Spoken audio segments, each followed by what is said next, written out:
Hola, buenas tardes. Bienvenidos a todos una vez más. Gracias por recibirnos, todo Gandhi.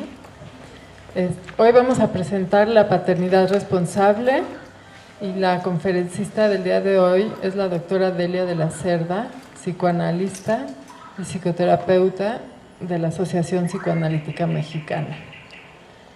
Se las dejo. Muy buenas tardes tengan todos ustedes. Muchas gracias por asistir en este tráfico tan espantoso. Pero bueno, finalmente estamos comenzando. Y sí quería, como la idea, bueno, ¿qué les digo?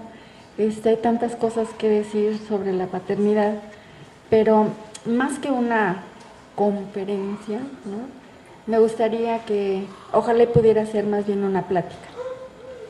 Le llamé así porque realmente mi interés, bueno, me interesan muchísimo y yo lo veo cotidianamente en mi práctica clínica. Además de ser psicoanalista de niños y adolescentes, también soy parentóloga. Esta es una nueva especialidad, nueva, digo, tampoco tan nueva, ¿no? Pero más o menos 20 años, ha tomado mucha fuerza. Es una disciplina que se dedica a ayudar a los padres a ser mejores padres. No es que sean malos, sino que podemos todos ser mejores padres cada vez. Entonces, conjuntando mi formación psicoanalítica con esta formación de parentóloga, me interesa mucho el tema del papá. Entonces, por eso hoy vamos a hablar fundamentalmente del padre, pero también vamos a decir algunas cosas de la mamá. Es decir, para no confundirnos, ¿no? Porque podemos decir paternidad y podemos entender tanto a la función de la mamá como la del papá. Pero si decimos parentalidad, esto es a los dos padres, ¿verdad? Y si hablamos de maternidad, es solo la mamá. Y si decimos paternidad, es solo del padre. Aquí hay un problema porque, como ustedes lo van a ver muy rápidamente, cuando hablamos del desarrollo de la personalidad de un niño o de una niña, no podemos hablar solo de uno de los padres. Siempre tendremos que hablar de los dos, sea por presencia o por ausencia. Entonces, lo he dividido didácticamente, pero en realidad ambos coexisten, les digo, por presencia o por ausencia. Entonces, les voy a leer rápidamente un repaso histórico de del concepto de familia. Como decimos, la familia es un concepto que cambia en el tiempo y en el espacio de manera vertiginosa y profunda. Con respecto al tiempo, hay una clara y profunda evolución en el concepto de familia. Se puede partir de la familia tradicional desde Roma hasta la Edad Media, que tenía como prioridad asegurar la transmisión del patrimonio, pasando por la familia moderna desde el siglo XVIII hasta mediados del siglo XX. Aquí quiero decirles que, bueno, en el siglo XVII se inventa el amor romántico. Entonces, las parejas ya se casan por amor, ¿no? Pero no es sino hasta el siglo XVIII cuando, y bueno, hasta buena parte del siglo pasado, que se asume que las parejas se eligen libremente, hasta donde la libertad puede aceptarse, y se casan por amor las parejas, ¿no? Lo más importante de ese modelo de familia es que marcó una división tajante entre el trabajo de los cónyuges, en donde el hombre se convirtió en el proveedor y la mujer en la encargada del hogar, con lo cual en esta etapa el principio de igualdad queda muy alejado del ámbito familiar. Así, llegamos a la familia concebida desde mediados del siglo XX hasta la fecha, en donde se comienza a cambiar el concepto del interés de cada miembro de la familia y de ahí la proyección actual de la familia o familias y, por supuesto, de las nuevas estructuras familiares. Con respecto al concepto de familia en el espacio, vemos que este concepto cambia según el círculo cultural. Así, por ejemplo, el concepto de familia o de matrimonio que regula el derecho musulmán es algo muy diferente a aquel que se recoge en el derecho romano germánico. Como ven, podemos decir que la cultura mexicana pues es diferente a cualquier otra cultura, aún en Latinoamérica. Las costumbres, los usos y costumbres son diferentes en cada país, aunque algunas cosas nos parecemos. Pero si decimos que hay diferencias fundamentales en todos los países, pues también, aún en México, hay diferencias. Nótese, por ejemplo, el concepto de familia que pueden tener, por ejemplo, en diferentes religiones, ¿no?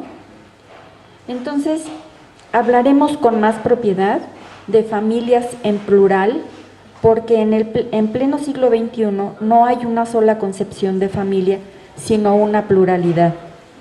Las concepciones que tenemos sobre lo que son y o deberían ser las familias, así como cuáles son las funciones que se le asignan, es una cuestión vital.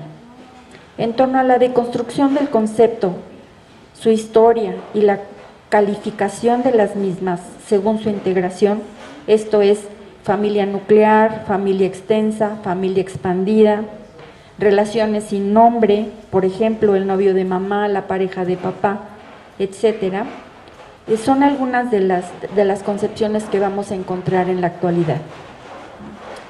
En resumen, estamos ante un panorama en donde se entremezcla la familia como valor y la familia como concepto, en donde el seno familiar sigue siendo el protagonista de la crianza y desarrollo del ser humano.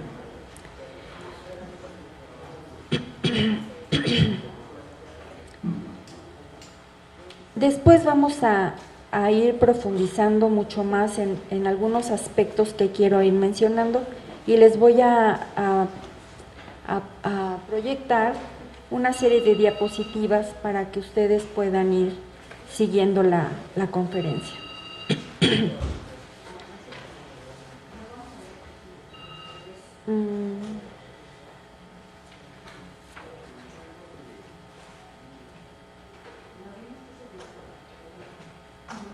La crisis de la institución familiar, concretamente las crisis matrimoniales y la idea o percepción de la necesidad de adaptar el derecho legal, del derecho civil, ¿no? Ante los cambios familiares desde el espacio y desde el tiempo, es fundamental para una adecuada interacción entre estados diversos que se ven inmersos en esta, digamos, dinámica familiar. Y les digo esto del derecho civil porque actualmente enfrentamos una diversidad de opciones en cuanto a la formación de parejas que han rebasado con mucho el derecho que es vigente, ¿no? Es decir, de repente los abogados y los jueces se vieron enfrentados por ejemplo, a la existencia y con todo esto que ha sucedido, por ejemplo, con las parejas homosexuales, tanto de mujeres como de hombres, si podían o no podían adoptar niños, o si podían, como sucede actualmente, rentar úteros, ¿verdad?, de mujeres disponibles para poder tener hijos. Podría ser con genética comprada o genética de alguno de los de la pareja. Por ejemplo, la mujer de una pareja homosexual puede poner sus óvulos para ser inseminada con el semen de algún amigo, de alguna persona que dona en bancos de semen su carga genética, ¿no? Lo mismo los hombres que son pareja y que quieren adoptar o que quieren engendrar un hijo con el semen de alguno de ellos y en un útero prestado, alquilado, tener este hijo que desean. Hay muchas películas que están tratando este tema últimamente y creo que algunas son muy valiosas. Hay una mexicana, pero no me acuerdo cómo se llama, precisamente de la problemática de las parejas homosexuales, de las parejas que se rompen, de las parejas que se divorcian o que no se divorcian pero se separan, y cómo entiende los profesionales de la salud mental el impacto que esto tiene en los hijos, pero lo vamos a ver en un momentito. Entonces, les decía que por otra parte no está de más perfilar que en esta globalización que nos imbuye es necesario replantearse el cumplimiento del papel de los padres y su limitación en la capacidad de las funciones familiares, el nivel de vida, lo cual en conjunto desencadena situaciones extremas con un alto índice de casos de victimización, maltratos en todas sus formas y modalidades, abandono y negligencia, entre otras. Bueno, vamos ahora a pasar a ver lo que sabemos de las mamás, para poder hablar luego de lo que nos ocupa hoy, que es el papá. Sabemos que la primera figura importante para el bebé es la mamá, ¿no? Tiene la tarea importantísima de iniciar el proceso de estructuración de la psiquis del niño o de la niña, ¿no? ¿Por qué? ¿Por qué inicia este trabajo la mamá? Porque la mamá es la que va a organizar todos los movimientos desorganizados, difusos, sin ninguna dirección y sin ningún objetivo del bebé. Entonces, la mamá le va a dar significado a todo esto. Va a decir, ay, estás contento, ay, estás enojado, ay, tienes hambre, tienes frío, espérame un momentito, me estoy preparando. Todas estas cosas que las mamás les dicen a sus bebés cuando los bebés nacen. Por supuesto, todo esto tiene un antecedente en la fantasía de la madre cuando está esperando a ese bebé, sobre todo cuando no se sabe si es niño o niña, ¿no? El embarazo tiene toda una evolución en cuanto al fantaseo de la madre, empezando porque en los primeros 3 meses no cree que realmente esté gestando un bebé, pero en el segundo trimestre, cuando empiezan los movimientos fetales a partir por ahí del 4.º mes, 5.º mes del embarazo, la mamá sí sabe que ahora sí siente y está convencida de que está esperando un bebé, y lo hace con mucha alegría la mayoría de las veces, porque sabe que el bebé está vivo, sabe que se mueve, siente cómo se mueve, y empieza con que es que está dando pataditas, es que qué barbaridad, va a ser gimnasta o futbolista porque se mueve, que qué bárbaro, me da unas patadas que parece que se va a salir, ¿no? Y para el último trimestre las fantasías de la madre ya son en relación a cómo va a ser el parto, si va a ser natural, si va a ser cesárea, empieza a arreglar el nido, la cuna, la recámara, o al menos el Moisés, la ropita del bebé que se va a llevar para el hospital. En fin, una serie de actividades que la preparan psíquica, emocional y físicamente para el momento del alumbramiento. Entonces, en este último trimestre, la madre está muy absorta en su papel, ¿verdad?, de una mujer próxima a parir. Está muy atenta a todo lo que le sucede, porque también durante todo el embarazo siempre está presente el temor de que el bebé no venga bien, de que no nazca a tiempo, de que se venga antes, en fin, toda una serie de temores que también pueblan la mente del papá, por cierto, ¿no? Pero él se las calla, él se las aguanta, porque si le está diciendo todo esto a la mamá todo el tiempo, también la va a poner peor de punta, ¿verdad? Que también él tiene miedo y tal. No, él contiene, él aguanta estas fantasías y entonces acompaña a la mamá, ¿verdad? Cuando la pareja está bien, ¿verdad? Por eso van a tener un hijo, supuestamente, están bien. Entonces, con mucho amor y con muchas ilusiones esperan a este bebé. Entonces, vamos a hablar en toda la plática, la mayor parte, de cuando las cosas están bien, ¿verdad? ¿Qué pasa con los hijos? ¿Qué pasa con las hijas? Para llegar al punto en donde la pareja se rompe, ¿no? Entonces, les decía, el papá está muy contento y muy ilusionado también, igual que la mamá, pero también con temores. Entonces, llega el día tan esperado del parto y si todo va bien, el bebé nace por parto normal, pero también puede nacer por cesárea y no pasa nada. Y entonces empieza una nueva etapa en la vida de la pareja. Esto del amor y del el enamoramiento y de la pasión y de todo esto en la pareja va a cambiar radicalmente. Y va a cambiar radicalmente porque ahora tienen un bebé a quien cuidar, ahora se han convertido en padres. Cuando la mamá le dice al papá, mira, este es tu hijo o tu hija, ¿no? Le está otorgando el derecho de incluir a ese bebé en su linaje, al papá. ¿Por qué? Porque el papá no llevó en su cuerpo a ese bebé. Entonces, la paternidad es un hecho de reconocimiento, es un acto volitivo de voluntad, de decir, este es mi hijo y reconocerlo y decirle, tú te vas a llamar fulanito de tal, José Pérez García.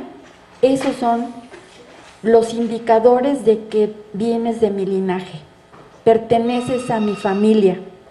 Entonces no es solo la filia, genéticamente hablando, sino la afiliación a una familia de los Pérez, ¿no? Esto lo hace el padre, no la mamá. La mamá nunca va a dudar de que ese es su hijo porque ella lo parió, pero el papá no. El papá tiene que reconocerlo. ¿Y quién le dice esto? La mamá. Es tu hijo, mira, ¿no? Bueno, ¿ustedes saben quién inventó esto del Día del Padre? ¿No? No. Bueno, ahí les va. Dato turístico. Sonora Dad, en 1909, hija de un veterano de la Guerra Civil norteamericana, enviudó, fíjense nomás, en el último nacimiento de su último hijo, de su sexto hijo, y crió solo a este bebé recién nacido y a los 5 más que ya tenía, ¿no? En el estado de Washington, en Estados Unidos. Esta Sonora organizó la primera celebración el 19 de junio, que era el día del cumpleaños de su papá. En su ciudad natal, ella organizó una fiesta en el pueblo para festejar el Día del Padre. Hasta 1924, el presidente de los Estados Unidos, Coolidge, el presidente se apellidaba Coolidge, hizo público el apoyo a la idea de Sonora de un día nacional dedicado al padre, pero no fue sino hasta 1966 que el presidente Lyndon B. Johnson lo declaró oficial. En 1972, el presidente Nixon firmó una ley que declaraba el tercer domingo de junio la fiesta nacional del Día del Padre. Y otro dato curioso es que fíjense nomás que Shakespeare, sus últimas 3 obras de teatro están dedicadas a la relación padre-hija. Él tenía una hija, seguramente tenía más hijos, pero a la hija mayor es a la que le deja toda su herencia, no a su esposa, se la deja a la hija, ¿no? Bueno, 2 datos curiosos para abrir boca. Entonces, fíjense bien, aparte de que sabemos de la mamá, que es la primera figura importante para el bebé, y tiene la tarea de empezar a estructurar la mente del bebé, ¿no? Yo siempre les cuento a mis alumnos que es muy frecuente escuchar decir a los papás jóvenes sobre todo: ay, mujer, pero ¿de qué te cansas? Si no haces nada, nomás estás mire al bebé y no haces nada. Bueno, pues no hace nada, pero cada 2 horas le da de comer, cada 2 horas le cambia de pañal, si no es que más. Y si no le da pecho, tiene que lavar y hervir las mamilas y preparar la leche cada vez. En fin, bañarlo y efectivamente contemplarlo. Pero todo este trabajo no crean que se hace desde una posición de yo, de Elia de la Cerda, y tú, bebé, que estás ahí. No. Es como si la mamá estuviera subida en un carril, ¿no? En donde se mueve de ser ella adulta, mamá, mujer, esposa, ¿verdad?, a regresarse a ser un bebecito que se puede identificar con ese bebé que tiene enfrente para saber qué le pasa, para intuir qué es lo que el bebé tiene, porque efectivamente por ensayo y error la mamá dice: ah, pues ya se despertó, seguramente ya tiene hambre, ¿verdad? Esta mamá pensante, intuitiva, y entonces va y se pega al bebé al pecho, ¿verdad? Y pues el bebé no quiere leche.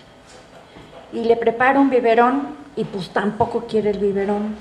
Entonces la mamá se pregunta: bueno, pues ¿qué querrá este niño, no? Pues ¿qué querrá? Y en ese ¿qué querrá?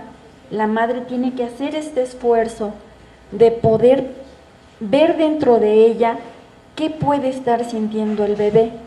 Nosotros a esto le llamamos regresión.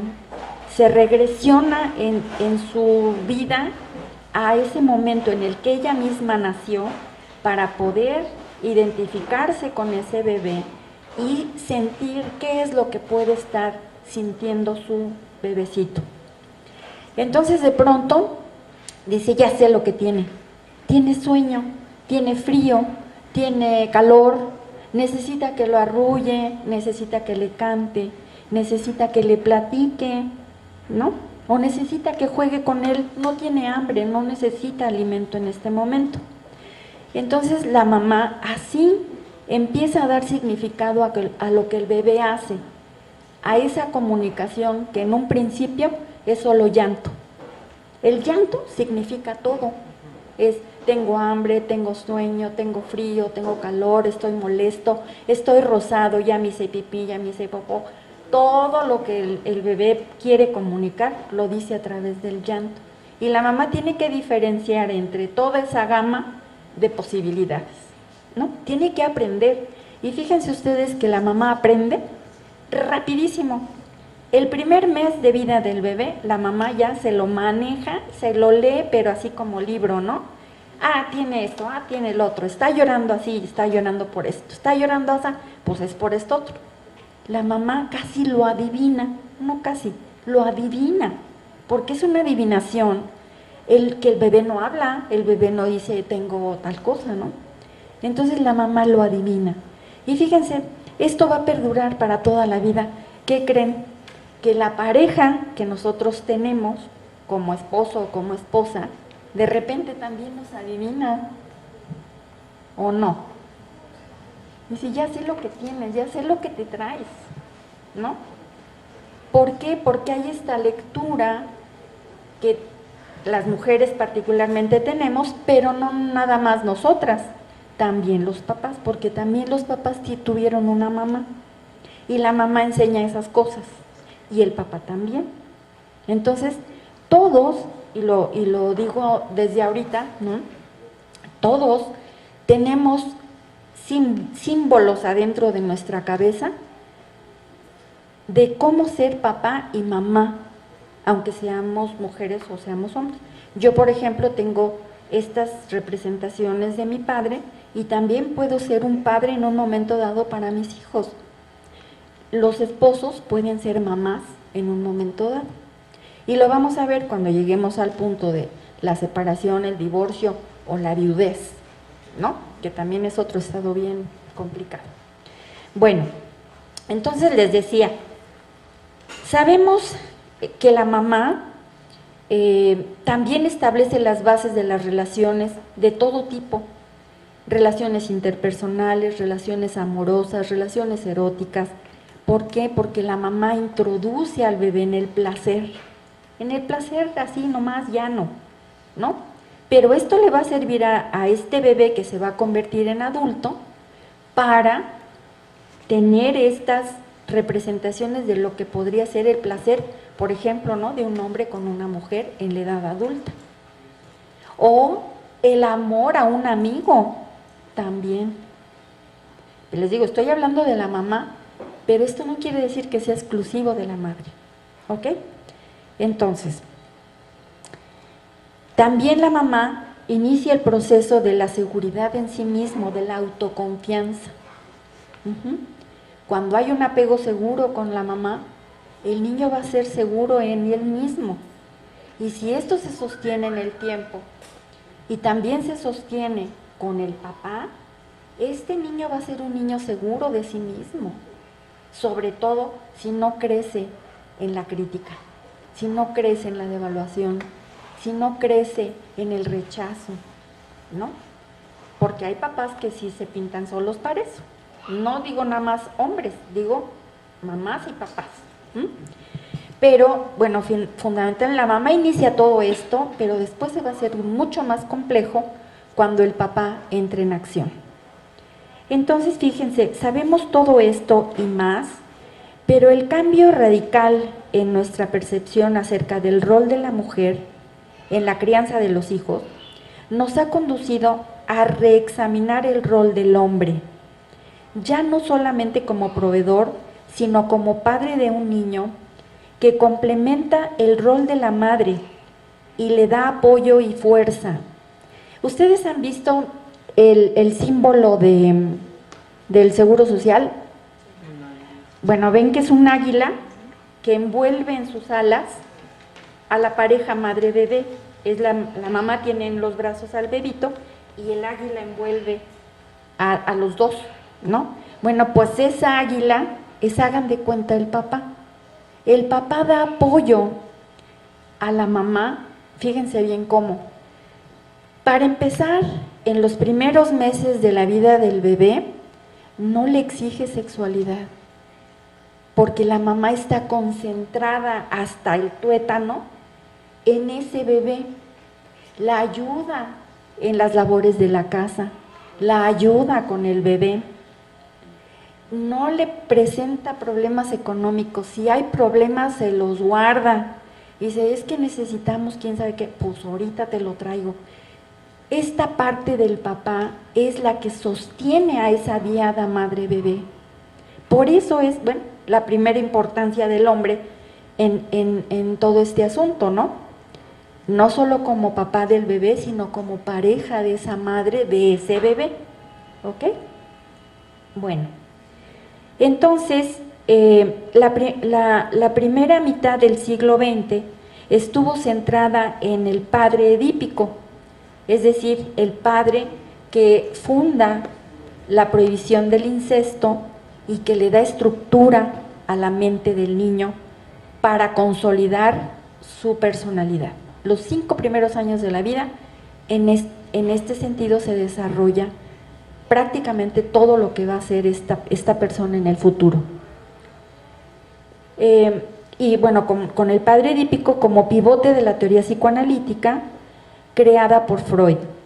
Pero la segunda mitad del siglo XX se dedicó a la investigación acerca de la relación madre-infante, esto es, los patrones de apego, tipos y patología del vínculo, transmisión transgeneracional, y todos estos juegan un papel fundamental en la formación del carácter.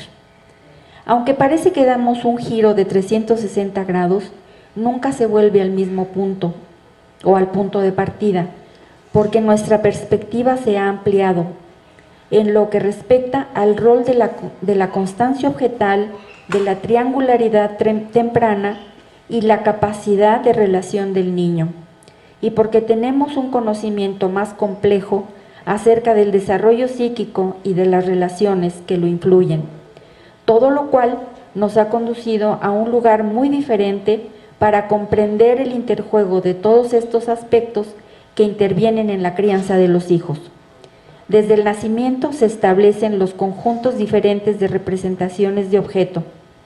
Son dos, las representaciones de la mamá, las representaciones del papá, pero fíjese que últimamente también se sabe que el niño no solamente forma representaciones de quién es mi mamá, como por ejemplo, mamá es, me cuida, me acaricia, me canta, me nutre, me alimenta, me baña, me limpia, todo eso es mamá.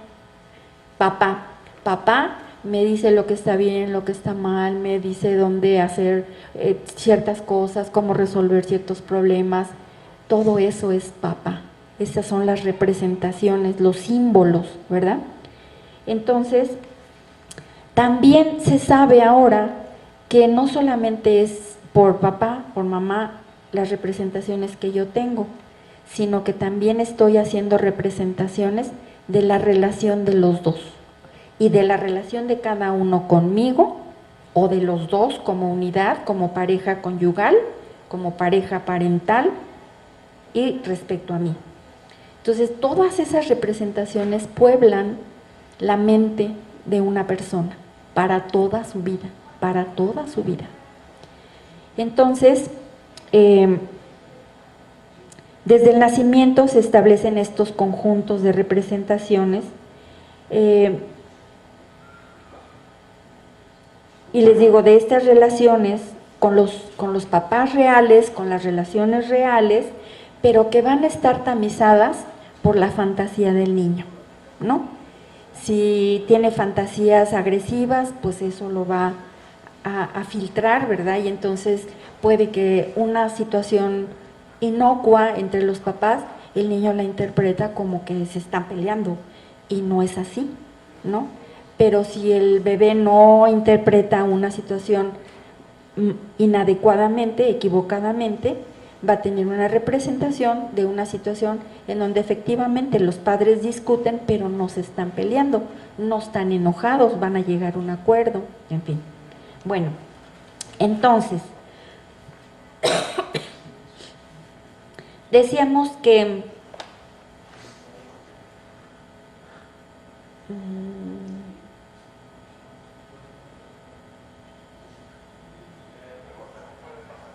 el niño va a desarrollar una representación de sí mismo, de su self, a partir del reflejo de sí mismo en la mente de su madre. Por eso es tan importante el trabajo de la mamá. Su chamba no es nada más alimentar al bebé, no es nada más bañarlo y tenerlo cómodo y confortable. Lo que sucede es que todo lo que ella haga se va a meter a la memoria del bebé y va a formar esa representación del mundo materno, lo que se llama la constelación materna. Pero de la misma manera se va a formar la constelación del papá, que van a poblar esta mente del niño, y siempre que haya una situación, digamos por ejemplo de alarma, va a traer la representación del papá que lo protege. Cuando haya una situación de, por ejemplo, perder algo, va a venir una representación de la mamá que lo consuela. En fin, todas estas cosas que dice, bueno, uno lo hace personalmente, ¿verdad? Yo me autocalmo, me digo que ya va a pasar, que nomás fue una cosa que se me perdió, que no es la gran cosa, ¿verdad? Que lo voy a recuperar. O si perdemos dinero, por ejemplo, no decimos, ay, qué barbaridad. Bueno, pero era solo dinero finalmente, ni modo, ¿no? Qué bueno que no me pasó nada. O si nos robaron, ¿verdad? Me robaron dinero, pero no me hicieron nada, pues ya, hay que muera, ¿no? Y traemos representaciones de mamá que nos consuela, de papá que nos ayuda a resolver problemas, a calmarnos y decir, bueno, esto va a pasar, no va a ser para siempre, en fin, todas estas cosas que los papás y las mamás hacen. Ok, bueno, ahora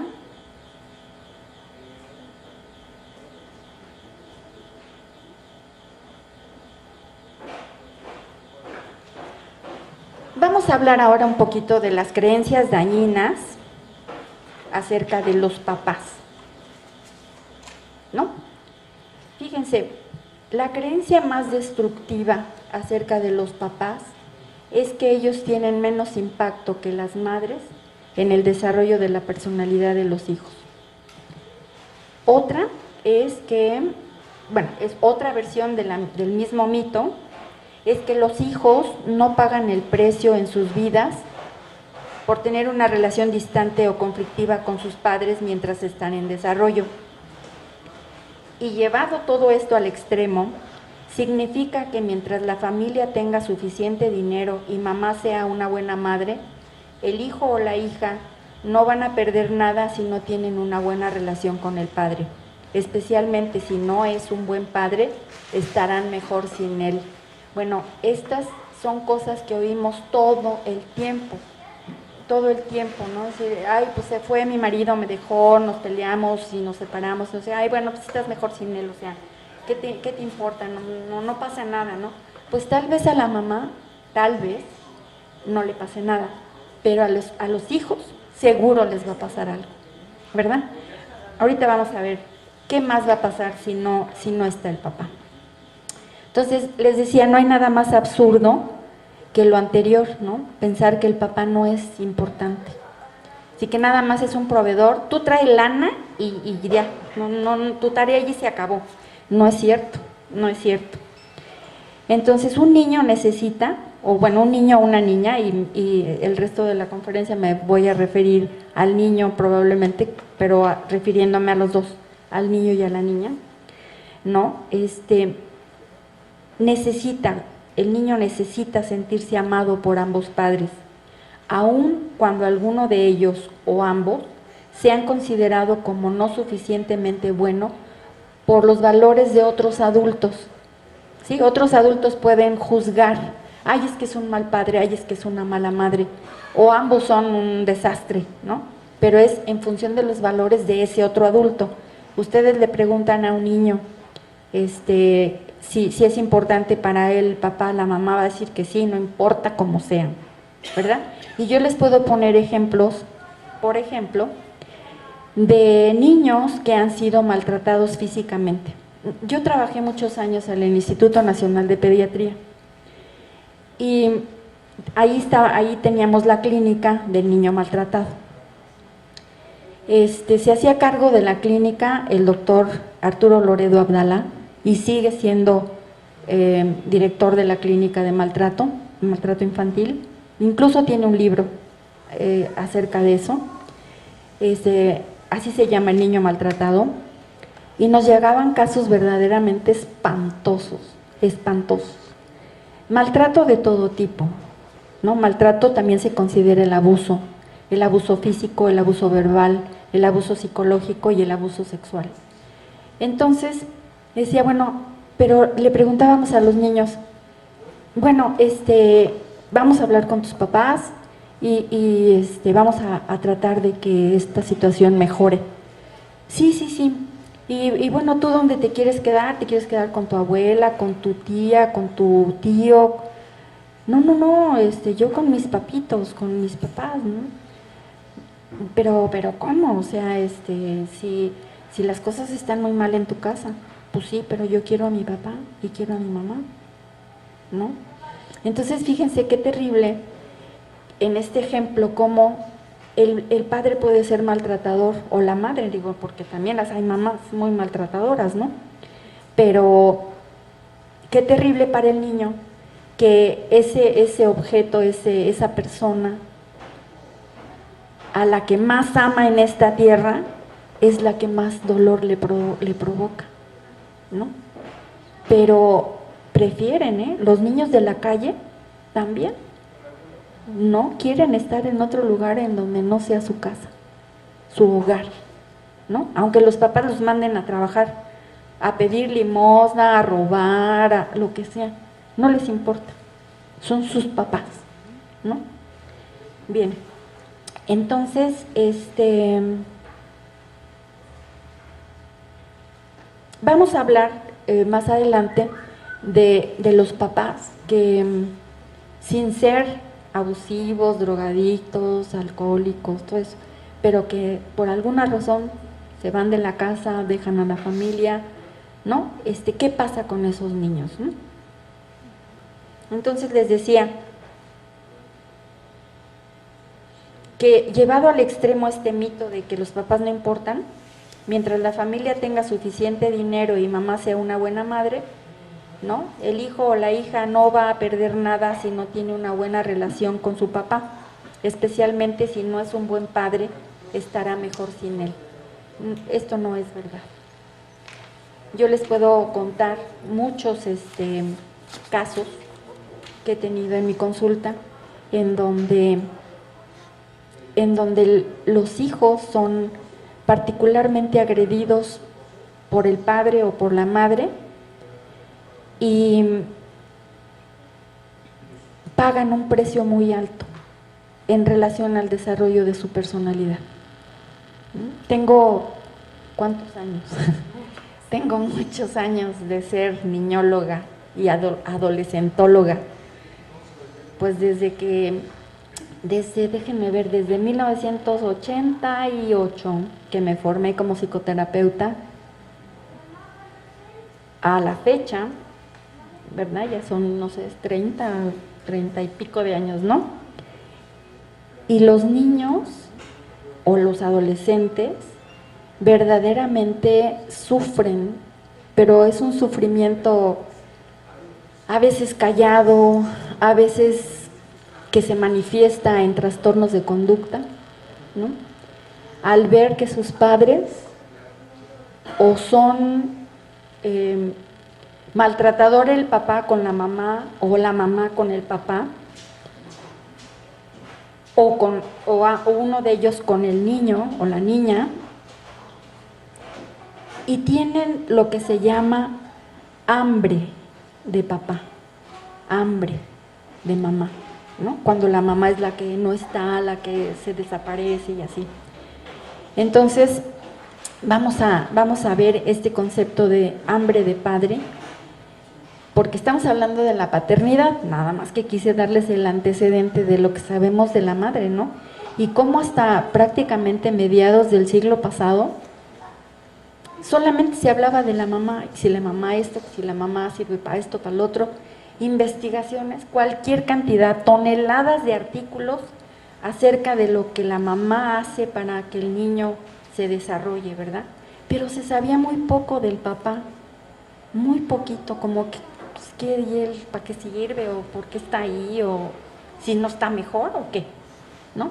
Entonces empezaron a ponerle atención a esto de la función paterna, del rol paterno, de la paternidad, ¿no?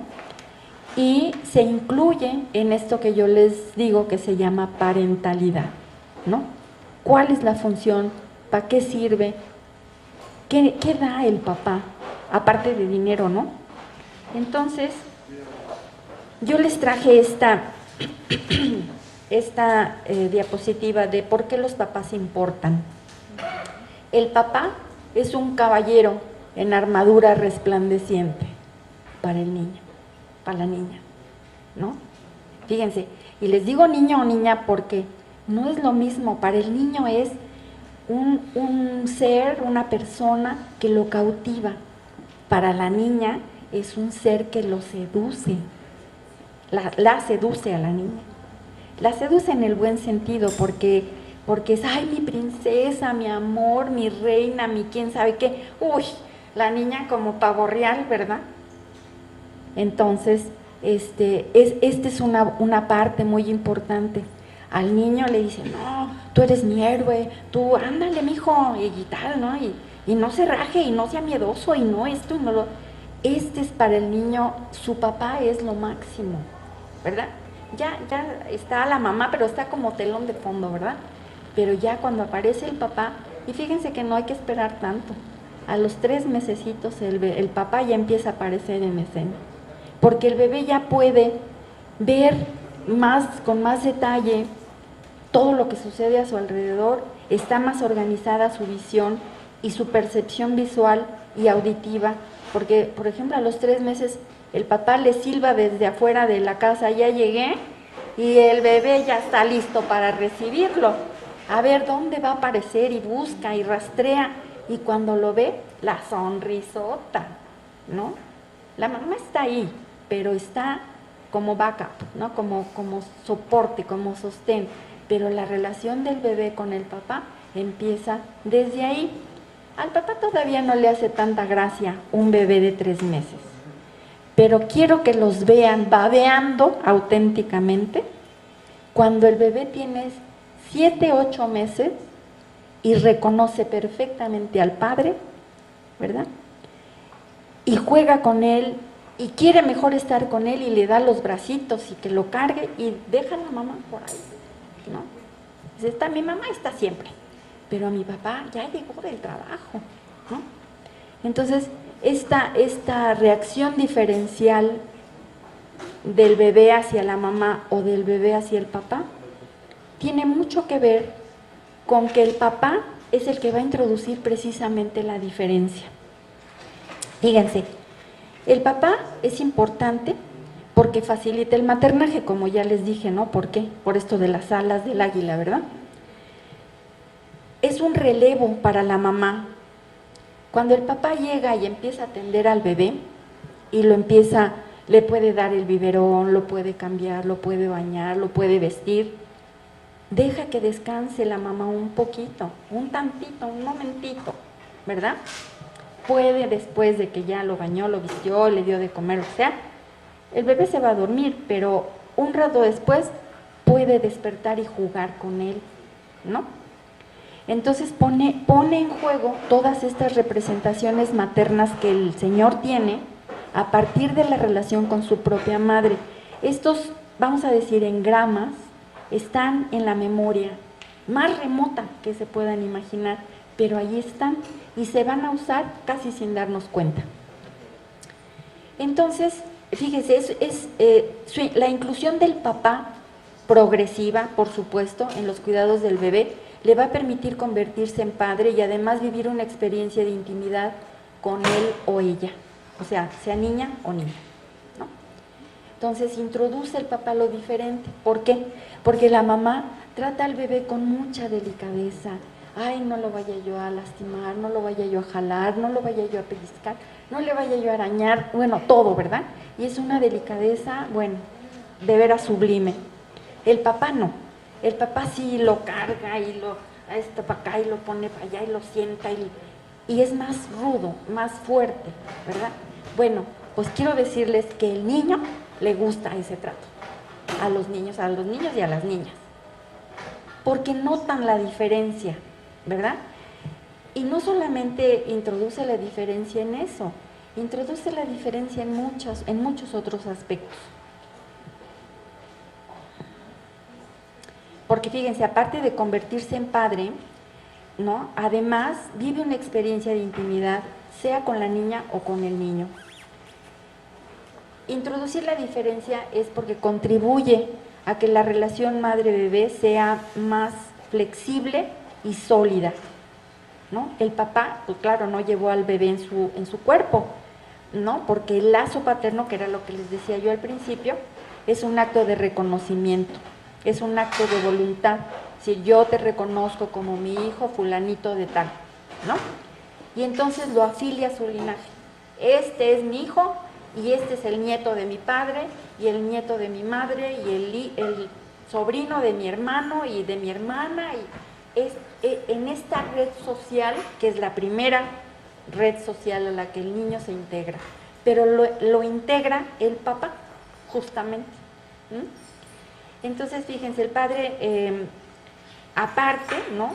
Es el partero, los papás son los parteros de algo que se llama la simbiosis madre-bebé. Introduce al niño o a la niña en la esfera sociocultural y simbólica, ¿no? ¿Qué quiere decir esto? Pues la relación con la madre es del bebé y la mamá es cuerpo a cuerpo, porque la mamá lo parió, ¿verdad? Es decir, todo lo que pasa alrededor del bebé y la mamá atraviesa el cuerpo de la madre, porque la madre lo sintió ella.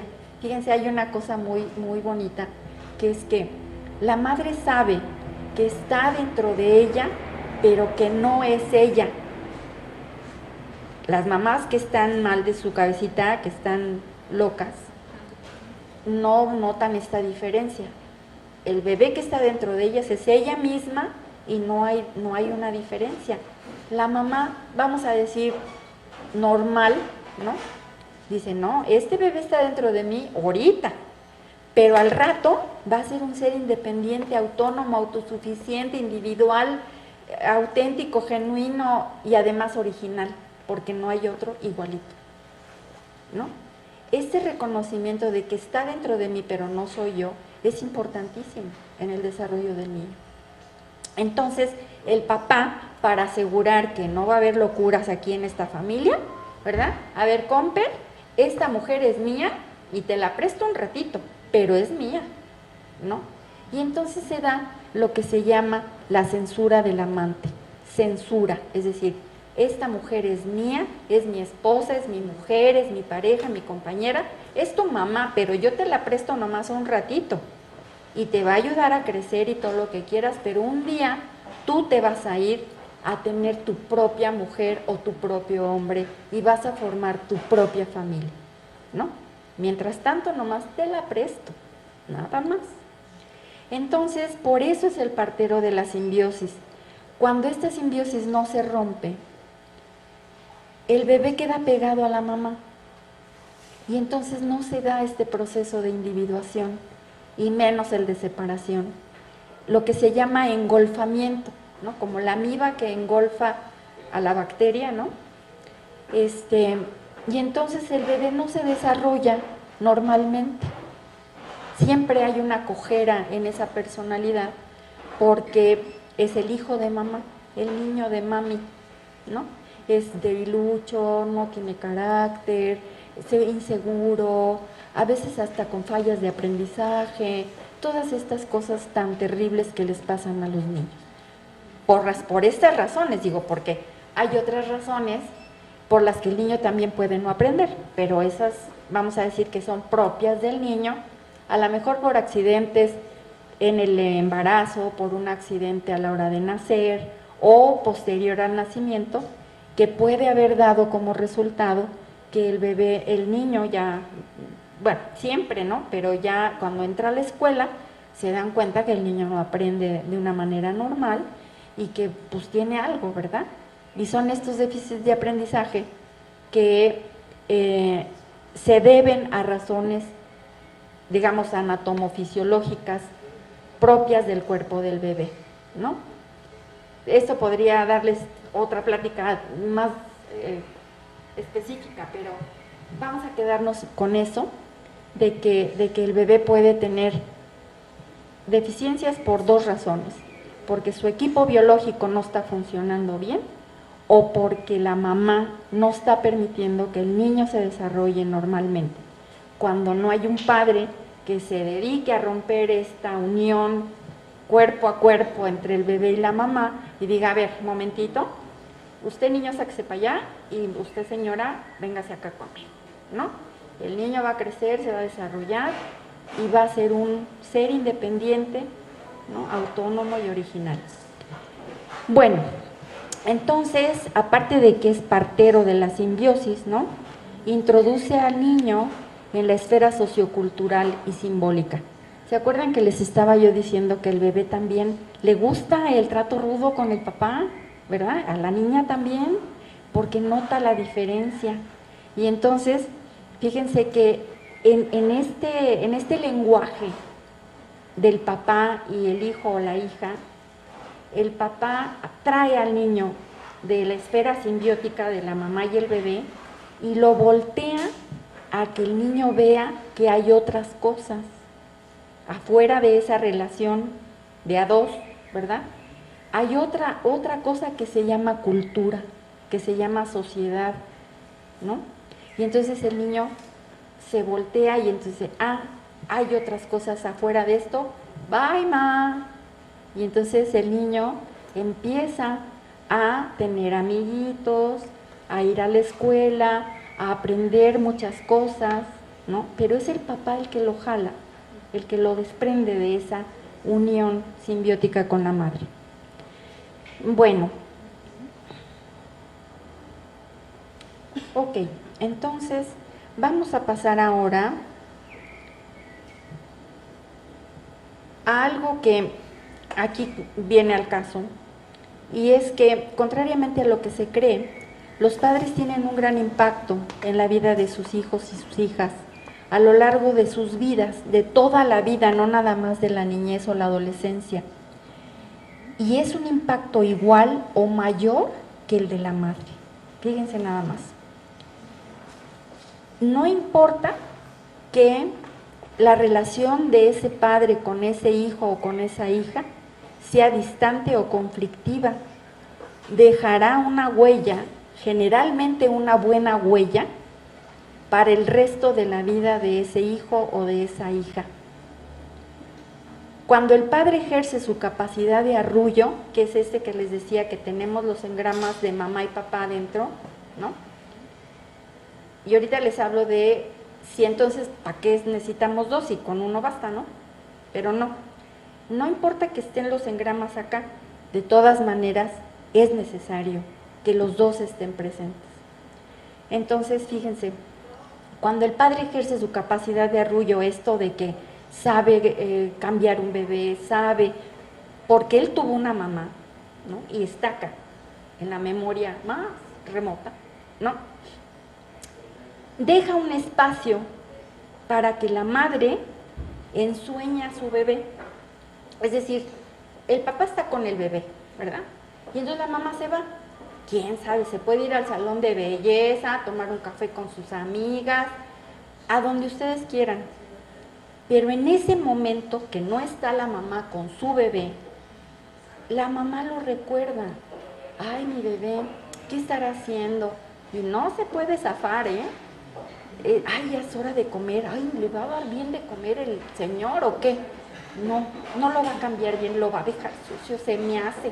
Y está todo el rato, ¿verdad?, dándole vueltas a esto de que su bebé, ¿no?, preocupada, a veces no tan preocupada, no, lo cuida bien, lo hace bien, yo estoy aquí con mis amigas, me tomo mi cafecito y tal.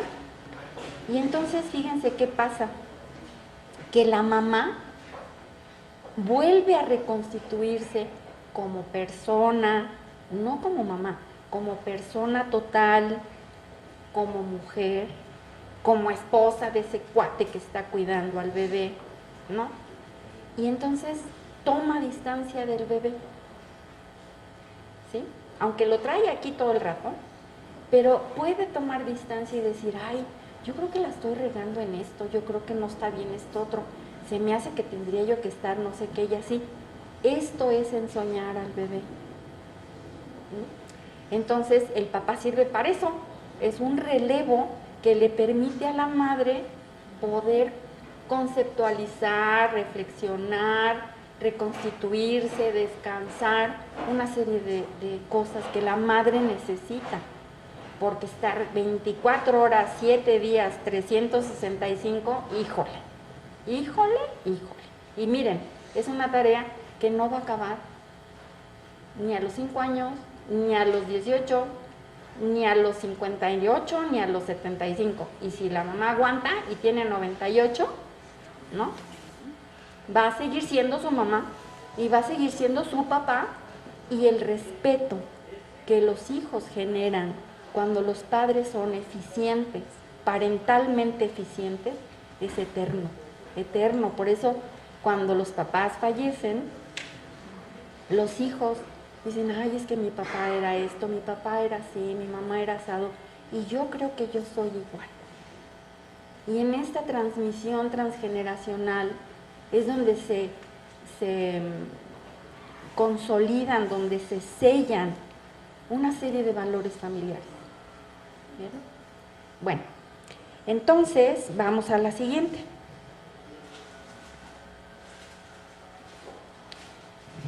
¿Qué pasa cuando los papás fallan en su tarea? Fíjense que bueno, antes de eso les voy a leer algo que escribí en relación a por qué los papás importan. Miren, el papá es importante para que el niño aprenda a resolver problemas, conflictos de ambivalencia, ¿no? Es decir, te quiero, te odio, y de reaproximación con la mamá y con el mismo papá. La presencia del padre facilita el funcionamiento independiente en varias etapas del desarrollo, como les decía. Una es probablemente a los 3 años de edad, de 2 a 3 años de edad, pero una muy importante es en la adolescencia. Sirve como una figura alternativa de apego, es decir, si la mamá no está, por alguna razón, el papá puede consolar perfectamente al niño y tranquilizarlo. También es una figura que da seguridad. Y luego, fíjense, una representación independiente de sí mismo al niño.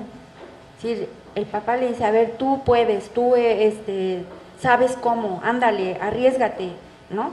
Sé valiente, éntrale. Así el papá le da al niño la oportunidad de formarse una representación de sí mismo, pero que surge de la relación con el padre y que puede convertirse en una experiencia correctiva, si es que algún error había por ahí, o por lo menos mediadora, en las representaciones que se forma el niño en relación con la mamá. Porque el padre forma parte del mundo real del niño. El padre es quien por excelencia establece los límites de la mismidad con la madre. Era lo que les decía, como partero de la simbiosis. Si tú y ella no son lo mismo, esta señora es acá, mía, mi pareja, y tú pues ahí te quedas solito, ni modo, hasta que tengas la tuya, ¿no? Y fíjense que también sirve para poner, el papá le pone límites a los impulsos agresivos y eróticos del niño, ¿no? Entonces, como ven, el papá sirve para que el niño aprenda a autorregularse, autocontrolarse. La presencia del padre promueve la desidentificación del niño con la madre y proporciona una vía alterna para que la separación se lleve a cabo. Es por ello que la relación padre-hijo es una relación no simbiótica, por origen y por cualidad, ¿no? En el origen no hay una relación simbiótica entre el papá y el bebé, porque no lo lleva él en su cuerpo, pero además cualitativamente también es no simbiótica porque el padre va a mover al niño de la simbiosis con la madre. Cuando la triangularidad acapara el escenario del desarrollo, esto es en la subfase de práctica, hay una autora que habla de la separación-individuación y dice que hay un momento en el desarrollo del niño que el niño se aleja, pero hasta donde siente que ya hay peligro o se siente que ya no puede estar solo, regresa a la mamá y se reabastece de energía para volver a explorar. Entonces dice los autores que cuando la triangularidad, es decir, cuando el padre aparece en la escena del desarrollo del niño, ¿no?, que es más o menos alrededor de los 2 años, 2 años y medio, ocurre la formación de una jerarquía de objetos en la que el padre está a la cabeza, ¿no? O sea, mis objetos internos acá, está mi mamá y está mi papá y la relación con mi mamá y la relación con mi papá y la relación con los dos como pareja. todas esas representaciones están en mi cabeza, en mi memoria, pero los de papá, las representaciones de mi papá son más importantes que todo lo demás. Entonces, esta jerarquía le va a ayudar al niño para un montón de cosas. Fíjense bien. Bueno, y también cuando no está, pues esto va a causar una serie de problemas de los que vamos también a hablar un poquito, porque la psicopatología de las relaciones es amplísima. Entonces, fíjense, si la función del padre como máxima autoridad falla, no se producirá estructura psíquica y la consecuencia de ello es el caos interno. El nombre del padre, sin el nombre del padre, cumple una función estructurante y si ésta se pervierte, el niño tiene toda la potencialidad para la violencia y el crimen. Si un individuo crece odiando a un padre sádico y luego él repite ese sadismo, se introyecta una norma confusa y entonces es muy probable que aparezca el acto criminal, ya que el quantum de rabia generada a lo largo de la vida se hará manifiesta en un momento para sobrevivir, pues adentro le quema. Será expresando en la destrucción de la norma o en la traición a la ley. A la ley, o sea, la ley que está en nuestro código de leyes, ¿no?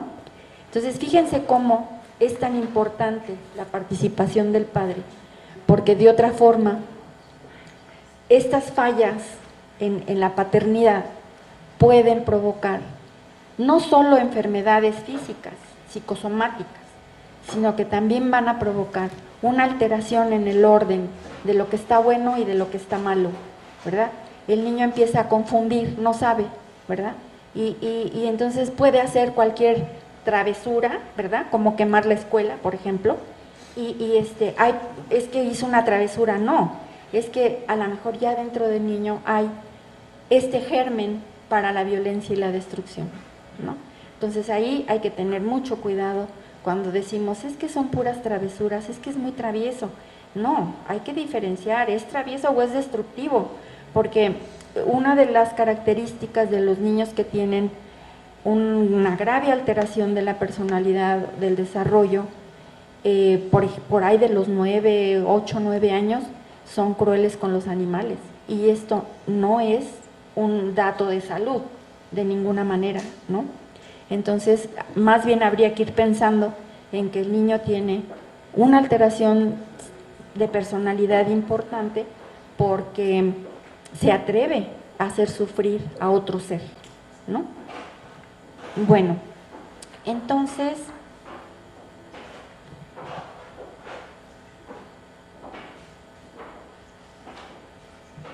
¿por qué los papás fallan en su tarea?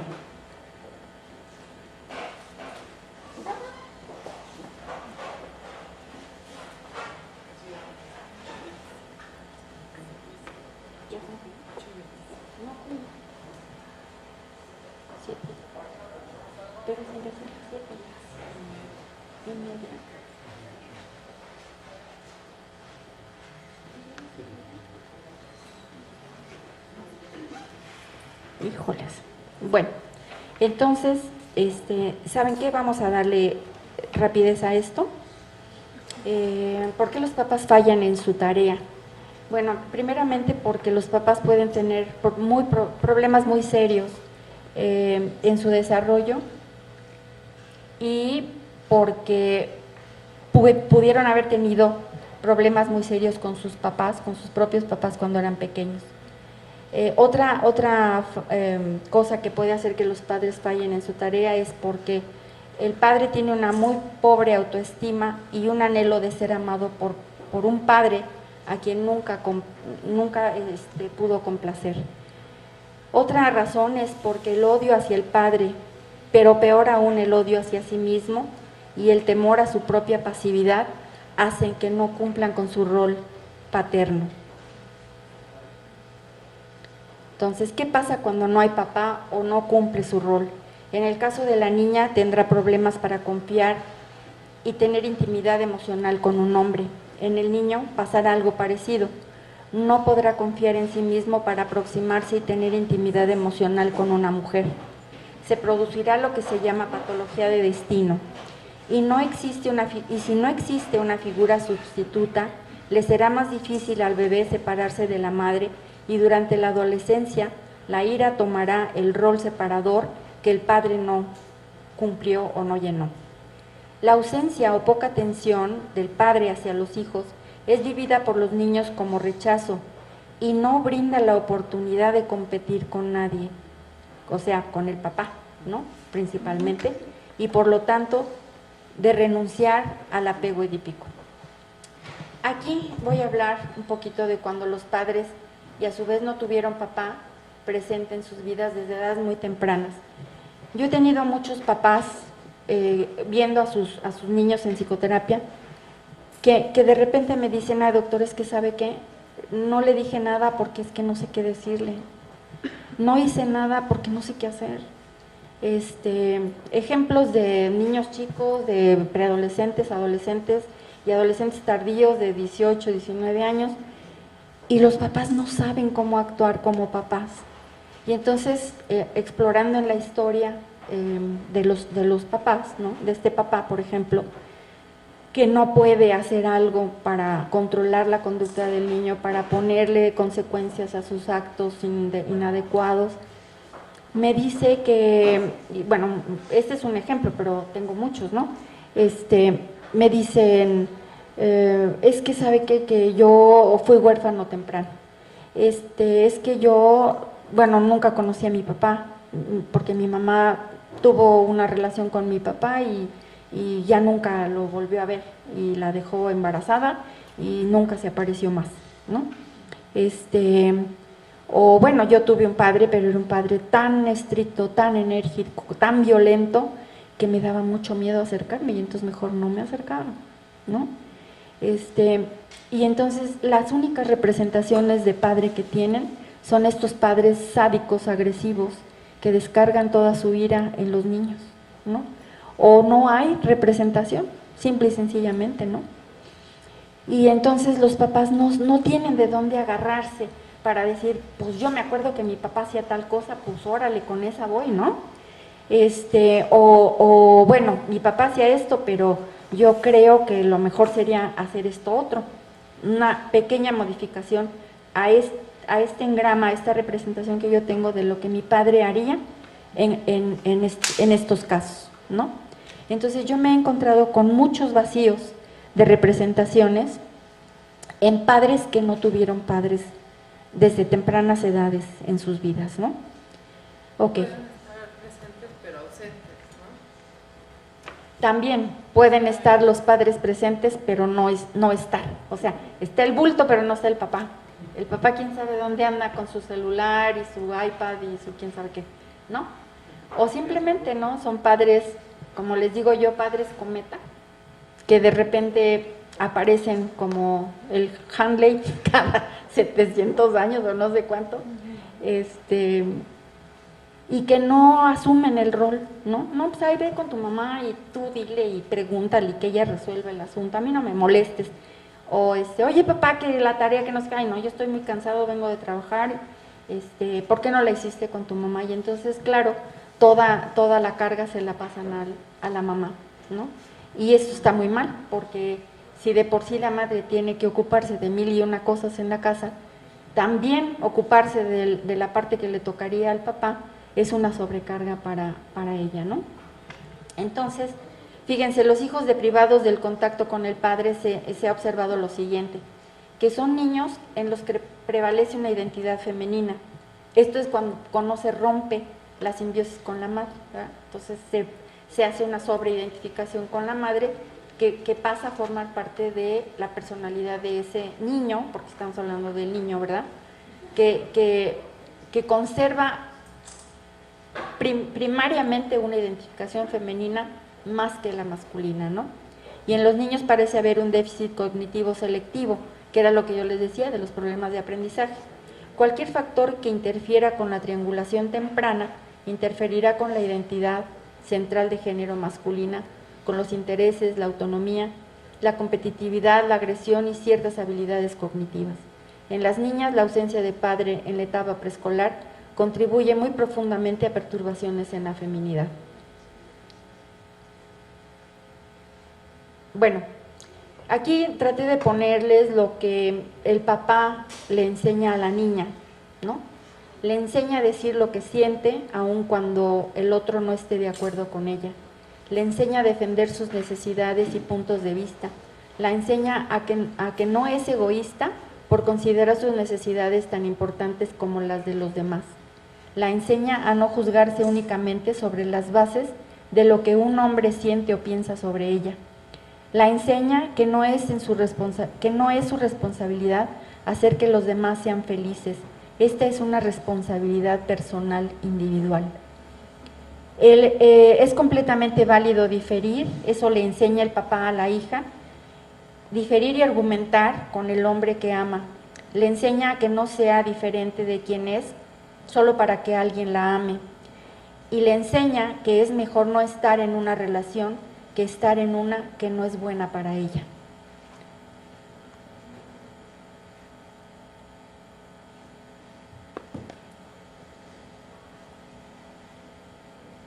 En los niños, el papá enseña al niño a ser responsable, también a la niña, pero fundamentalmente el padre enseña al niño a resolver problemas, a enfrentar el conflicto y a trabajar bajo presión, especialmente a resolver problemas sobre la masculinidad. Alienta a los hijos a la independencia. Enseña al niño a tratar a una mujer, a acercarse afectiva y sexualmente a ella. Fíjense que yo he visto que los niños actualmente casi nunca ven que sus papás se besan, o casi nunca ven que los papás se abrazan o se acarician. Estos pequeños detalles los tranquilizan enormemente, porque saben que sus papás se quieren. Esta es la muestra, ¿verdad? Darse un beso, abrazarla, juguetear con ella. Y si el niño ve estas cosas, se tranquiliza y dice, mis papás están bien. Mientras que si el niño lo que observa es puro gruñido y grito y sombrerazo, se pone muy intranquilo y dice, estas cosas no están bien y tengo mucho miedo de que me vayan a avisar un día, fíjate que nos vamos a divorciar o nos vamos a separar. ¿Okay?